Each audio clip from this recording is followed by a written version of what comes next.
The core or primary actors in agricultural value chains typically include input suppliers, primary producers, also referred to as farmers, wholesalers or agents or traders, and processors, manufacturers, and retailers. Input suppliers specialise in disseminating genetic material used to produce plants or animals. For example, seeds or breeding stock that are used to produce the main agricultural product. This is essentially the stage before farming. There is often significant research and development, or R&D, involved in producing what is called seed stock. In agriculture, input suppliers can be private enterprises. This is usually the case in developed countries such as Australia, USA, Canada, Europe, United Kingdom, and so on. However, in many less developed countries, governments or public enterprises are typically involved in the supply of genetic stock. Primary producers grow or produce the raw products that we will refer to as agricultural commodities. Commodities are relatively unprocessed and undifferentiated products such as grains, including wheat, barley, corn, maize, or rice. Livestock and livestock products such as meat, fruit, vegetables, and fish and seafood. Unlike most other producers of goods, primary producers are unique in that their businesses are generally tied to the land or other natural resources. Primary producers can be family farms, farmer groups, farmer cooperatives, smallholder farmers, and large corporate enterprises. Fishermen are even considered to be primary producers. After products leave the farm, which is referred to as post-farm gate, they may be handled by a number of actors. These actors are involved in transporting, trading, processing, manufacturing, and distribution, making up the chain between primary production and the end consumer. Wholesalers, agents, and/or traders are involved at different stages throughout the value chain. They are, but not always, included in diagrams of value chains. They play an important role as they are responsible for getting products from upstream actors to downstream actors. In particular, these actors play an important role in the aggregation of products from numerous producers, which helps facilitate an efficient chain.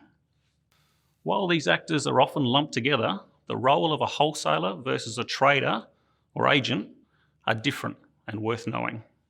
For example, wholesalers actually buy and sell products, which are generally agricultural commodities, meaning they take ownership of the product.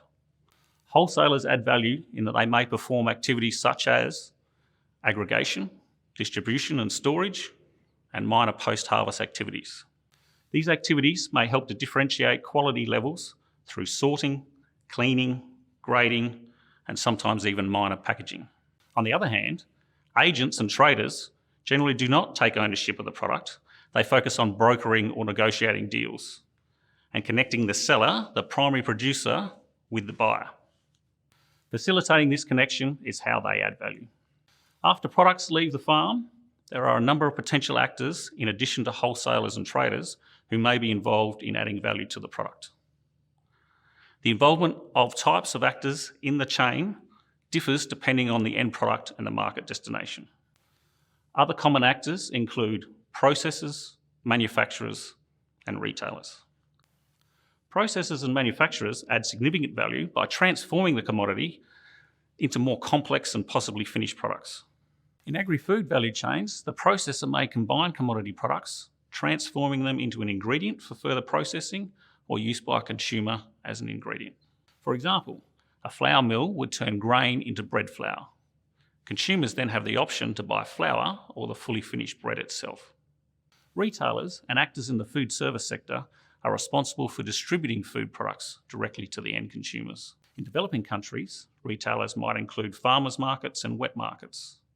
While in developed countries, examples may also include local markets, independently owned food shops, as well as multinational global food retailers, such as Walmart, Aldi, Costco, and Kroger. Also, in the food service sector and responsible for distributing food are enterprises such as hospitals, airlines, and convenience stores. Last in the list of core actors, but easily the most important in the value chain, is the end user of the product, the customer or consumer. In an effective value chain, the wants and needs of the end user are at the core of all chain activities and decision making. A key point for value chain thinking is that all actors in the value chain need to work together to meet the needs of the customer or consumer.